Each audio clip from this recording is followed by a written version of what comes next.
Forbidden pleasures. The very phrase evokes a sense of mystery, excitement, and danger.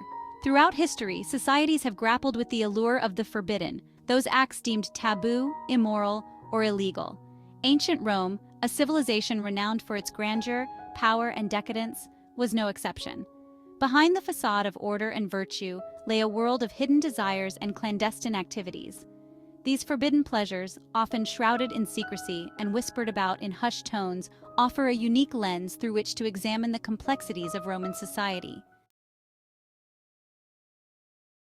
What is it about the forbidden that holds such a powerful sway over human nature? Is it the mystery that surrounds it, the unknown that beckons us to explore further?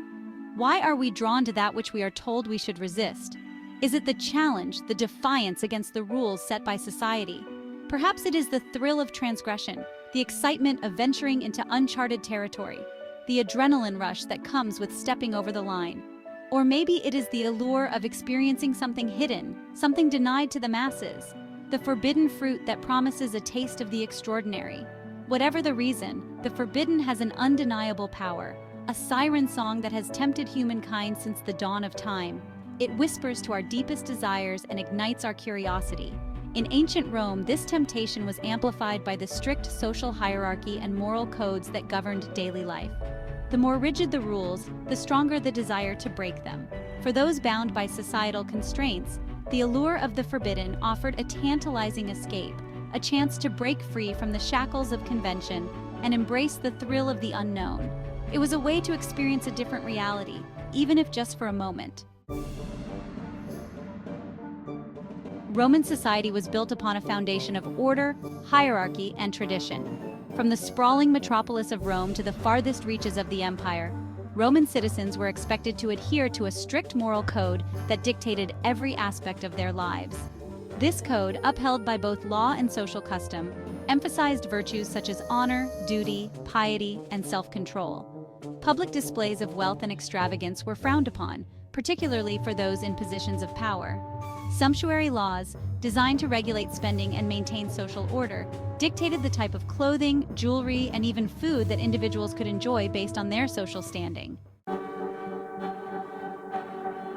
Despite the emphasis on moderation and restraint, ancient Rome was a society rife with contradictions. While public displays of opulence were generally discouraged, behind closed doors, a culture of luxury and excess flourished, particularly among the elite. Lavish banquets, featuring exotic delicacies and copious amounts of wine, were a common indulgence for the wealthy. These feasts were not merely about satisfying hunger, they were elaborate affairs designed to showcase the host's wealth and status. Guests would recline on couches, entertained by musicians, dancers, and even acrobats. The food itself was often presented in extravagant displays, with dishes crafted to impress and astound. Section 5, the spectacle of violence, gladiatorial games. Few spectacles in human history can match the brutal grandeur of Roman gladiatorial games. Held in massive arenas such as the Colosseum, these contests pitted man against man and sometimes even man against beast, in a bloody display of skill, strength, and sheer brutality. For the Roman populace, these games offered a potent mix of entertainment, excitement, and catharsis. The roar of the crowd, the clash of steel, the sight of blood spilled upon the sand, these were the visceral thrills that drew thousands to the arena. While some viewed the games as a celebration of Roman martial prowess, others condemned them as barbaric and inhumane. Section 6, forbidden love and illicit relationships. Love, desire, and sexuality were also subject to societal rules and restrictions in ancient Rome. While marriage was a cornerstone of Roman society and fidelity was expected of both husbands and wives, extramarital affairs, prostitution, and same-sex relationships were realities of Roman life. The extent to which these practices were tolerated or condemned varied depending on factors such as social status, gender, and the nature of the relationship. Prostitution, for example, was legal and widespread, with brothels catering to a range of clientele from slaves to wealthy citizens. However, there was a clear hierarchy within the sex trade. with high-class courtesans enjoying a level of social acceptance that was denied to streetwalkers. Section 7. The Shadows of Roman Baths. Roman baths, those marvels of engineering and social gathering places, also had a darker side. While ostensibly intended for hygiene and relaxation, the baths often became sites for illicit activities. Prostitutes frequented the baths, seeking clients among the bathers. Gambling, drinking, and even political scheming were known to occur within the steamy confines of the baths. The relaxed atmosphere and the relative anonymity afforded by the crowds made the baths a fertile ground for those seeking forbidden pleasures. Section 8. Gambling and vice in the Roman world. Gambling, a vice as old as civilization itself, was a popular pastime in ancient Rome. From dice games played in taverns to chariot races wagered upon in grand hippodromes, Romans from all walks of life indulged in the thrill of chance. While gambling was officially frowned upon by the authorities, it was rarely enforced with any real zeal. In fact, some emperors were known to be avid gamblers themselves. This hypocrisy highlights the complex relationship between law, morality, and social custom in ancient Rome.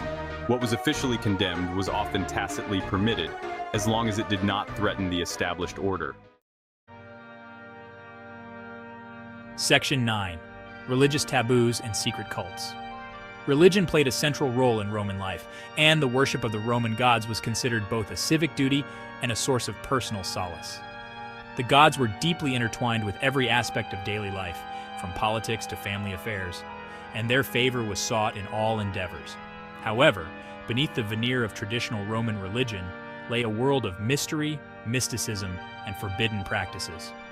These hidden aspects of Roman spirituality were often shrouded in secrecy and only accessible to a select few. Foreign cults, often promising salvation, mystical experiences, or access to hidden knowledge, found fertile ground in the Roman Empire. These cults offered an alternative to the state-sanctioned religious practices, appealing to those seeking deeper spiritual meaning or personal transformation.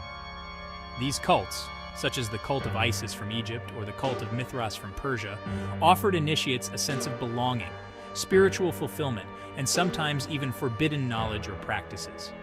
The allure of these exotic beliefs and rituals drew many Romans into their fold, despite the potential risks.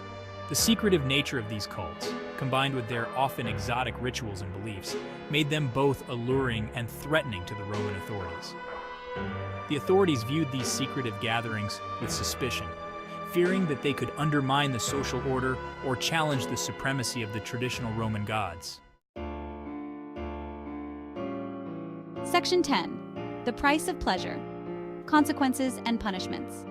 Indulging in forbidden pleasures in ancient Rome was not without its risks. The consequences of transgressing societal norms or breaking the law could be severe, ranging from social ostracism to imprisonment, exile, or even death. The severity of the punishment often depended on the nature of the offense, the social status of the offender, and the whims of those in power. Adultery, for example, was a serious offense, particularly for women. A husband who caught his wife in the act of adultery had the legal right to kill her. While such extreme punishments were not always carried out, the law reflected the patriarchal nature of Roman society and the importance placed on female chastity.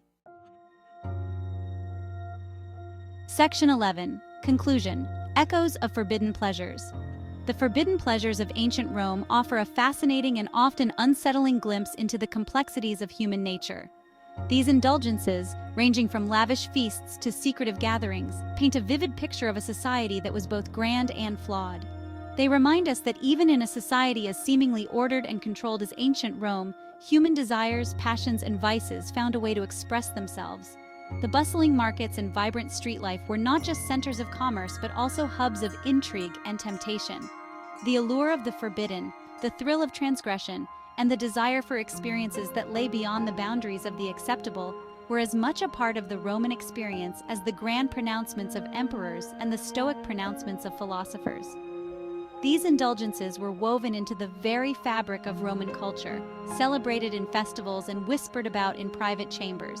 By exploring these hidden corners of Roman society, we gain a deeper understanding not only of the past, but also of the enduring power of the forbidden in shaping human behavior. The artifacts and texts unearthed by scholars reveal a world where the lines between virtue and vice were constantly blurred. The echoes of these ancient pleasures and the consequences of indulging in them continue to resonate with us today, reminding us that the line between right and wrong, between the permitted and the forbidden, is often more fluid and subjective than we might like to believe. As we reflect on these historical narratives, we are reminded of our own society's struggles with similar themes, making the lessons of ancient Rome ever relevant.